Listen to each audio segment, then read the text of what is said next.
Weird Europe. I'm in the picture. It's gonna be fine. I'm hugging it.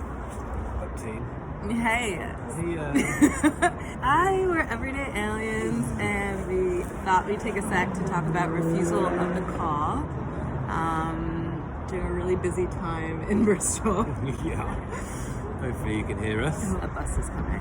Yeah, it's gonna be Refusal of the Call is the stage of the hero's journey where the character, the hero, gets nervous about the fact that he or she or they have had a call to adventure that they're refusing, like an inclination that things will never be the same again. They need to change because the only constant is change, and they're scared of starting their journey. Yeah, I think we can all relate to that.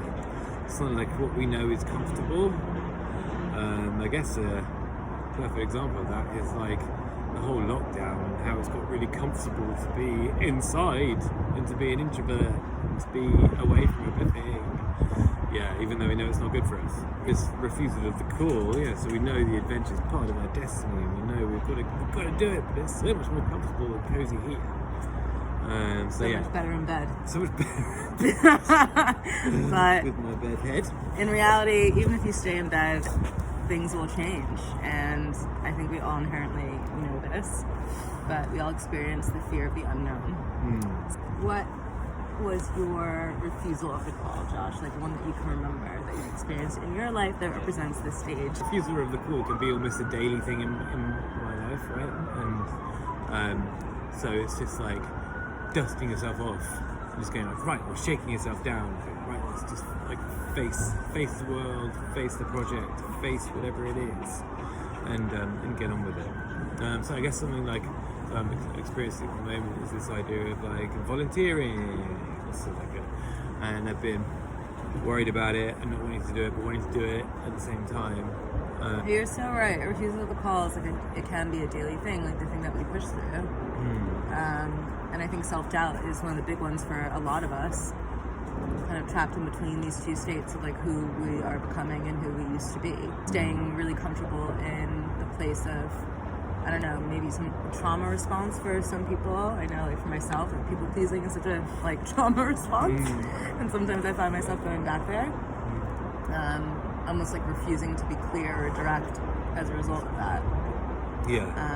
But yeah, I think these days I'm trying to push through that state, but honoring it as well for what it is. Here comes another bus. All right. My refusal of the call, I think, was when... Can you say my refusal of the call again? Sorry, do you mind? So I was going... My refusal of the call, I think, was when I first moved to the UK and I decided I was going to do music, like, on my own. I'd actually write music instead of just sing other people's music. And I went through like a crisis of confidence about it. And I would go in and out of singing other people's music and doubting myself and kind of like writing songs by candlelight that were super cheesy. And then when you and I met to write music together, I think I pushed that away a little bit and let you direct the ship because I was scared of my own like intuitive process concerning creativity. It took me a long time to like accept the call. Right. I guess all these stages of the hero's journey, because we could say that they exist daily, or like weekly, or yearly, or in a lifetime. Maybe it's all one thing. Like it exists like time. Like it exists now, in an hour, in a day, a month, a year. So and we could potentially have many adventures, many learnings in life where we meet different mentors, there's different calls to different adventures. But the refusal of the call feels to me like breaking through fear, breaking through conditioning, breaking through our self-imposed prisons, things like procrastination. Procrastination's a big one. And just fear of the unknown, feeling like, doing the thing that takes energy, doing the thing that's hard, rather than the thing that's easy. Yeah. Absolutely. Yeah. The call being your destiny, I guess. Yeah. Yeah. And and the refusal of the call, like maybe self-sabotage. Self-sabotage. Is like a big part of that. Yeah, when I think about the refusal of the call, I think about self-sabotage. Standing in your own way, making a barricade because of fear. Yeah. But inevitably the barricade will come down. Yeah. It'll start to erode regardless of how much you try to like box yourself in. Absolutely. It will start to melt away. And it's either you go kicking and screaming or you go willingly. But either way, you go. I think that self-sabotage is a really good thing. That popped up for me earlier as well, thinking about refusal before. Like, who else is in our way apart from our own limitations? You know, I think the ways we are masters of our own limitation. And we can be our own worst enemies. The first barrier we have to get over is ourselves. Absolutely. And I think we'll find in life so far that actually people get in our way much less than we get in our own way. Yeah. It's so true. It's like how we interpret their power, or like almost how we give away our power to people as little mirrors to us in our own self-sabotage, isn't it? Yeah. Like when I think about the lyrics of this song, like forgot I was the engineer. Like I forgot I was in charge. I forgot I was the captain of the ship for a second. And I handed away my power. Yeah. Yeah. Totally. It makes a lot of sense. It does make a lot of sense. So yeah, the production on this track, it's cool because I think it's a bit of a cap tip to our travels when we lived in Bollywood for a bit. When we lived in Mumbai, India, working on a film score.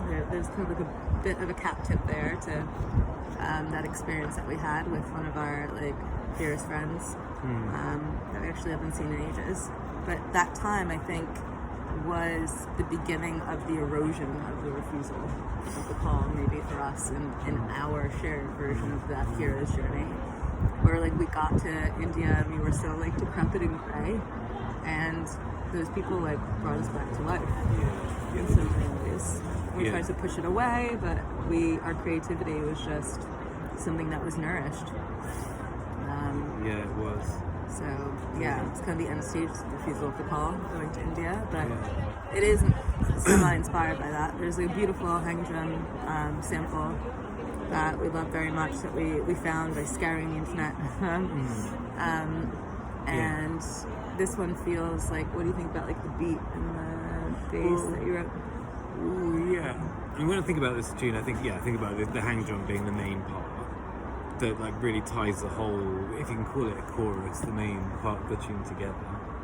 It's quite sparse, isn't it? The majority of the tune, I guess the beat gets a little bit more detailed and fuller in the chorus. But yeah, it's a minimal and like with a lot of melodic techno, there's a flowing chord sequence.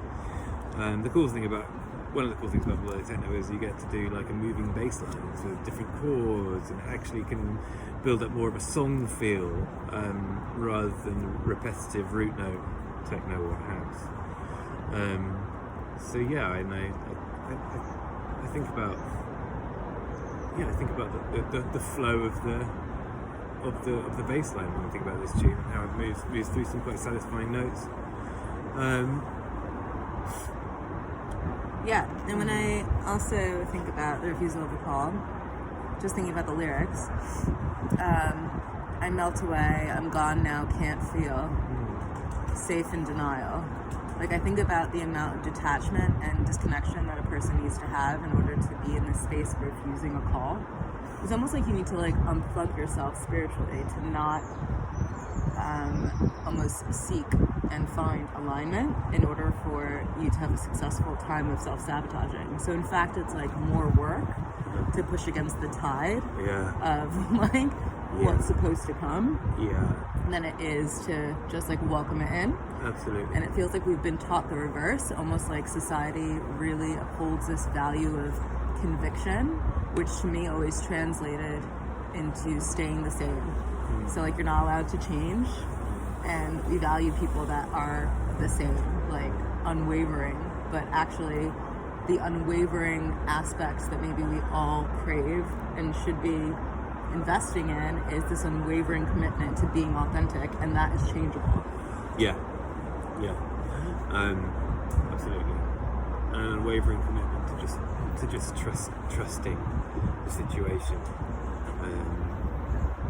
And just not being afraid, especially with creativity, like you were saying earlier. Fear is the biggest enemy, isn't it? It really with is. Creativity, self-doubt. Yeah. You won't get anything done. It's so satisfying to overcome as well. It's like this release, isn't it? Like a orgasmic quality about it. Just like, wow, I kind of burst through that membrane sometimes. We were talking about this earlier in a different way, weren't we? This idea of stagnation and fear, meaning that, like, the fear of not doing something well often can result in not doing anything at all, which is really bad. Really bad.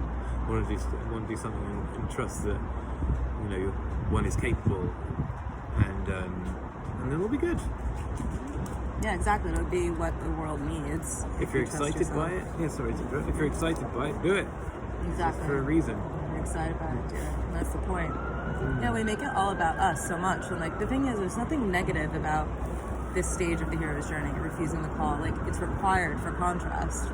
You need to understand what it is to be limited and disconnected in order to appreciate and value connection and limitlessness. Yeah. So there's a point. But yeah, absolutely. It is just like an illusion, isn't it? And when I think about also refusing the call, our music video is all about this man sitting next to this vast ocean and realizing that he is all of existence by the end, but in the beginning just feeling so small in comparison. It is both. We are so small in comparison, but also we are all things. And that bittersweetness is really incredible, isn't it? Stagnation, freedom, and I don't know. No, sorry, Tim. I was going to say, so that's perfect. The call to adventure, it would take away a huge part of the significance of going on an adventure if you didn't have this doubt, this refusal, this oh my gosh, I can't do it. I'm not good enough. Can I do it? Is it in me? Exactly. Creating the contrast, like you say. We need to overcome. Yeah. We need to have the ability to overcome. Everyone loves an underdog, and that is the hero's journey, essentially, isn't it? It's the underdog coming. Hell yeah. Hell yeah. All right.